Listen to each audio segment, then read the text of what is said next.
एक छोटे से दरिया के किनारे एक गांव था जहां लोग मछली पकड़कर गुजारा करते थे। एक दिन मछेरा अपना बड़ा जाल लेकर आया। उसने जाल खूब तैयार किया, भारी पत्थर बांधे और दरिया में फेंक दिया। जाल पानी में फैल गया और आहिस्ता आहिस्ता नीचे बैठने लगा। दरिया में बहुत सी मछलियां थीं, कुछ तेजी से भागें, कुछ जाल देखकर उलट पलट हुईं, मगर एक मछली ऐसी थी जो बहुत काहिल थी।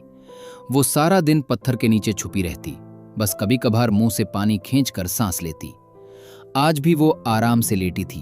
जब जाल आया तो उसने सोचा, अभी तो जाल काफी दूर है, मैं आराम करूंगी, जब बिल्कुल करीब आएगा तब निकल जाऊंगी।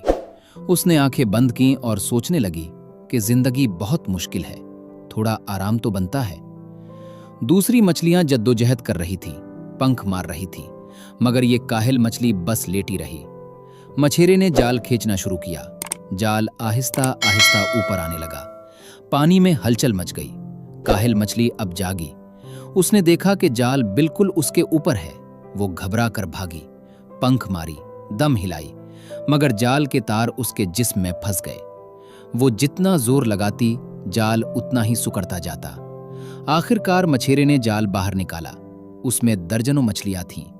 काहिल मछली सबसे ऊपर फड़फड़ा रही थी।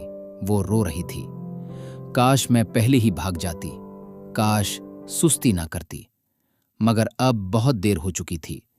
मछेरा खुश खुश गांव की तरफ चल पड़ा।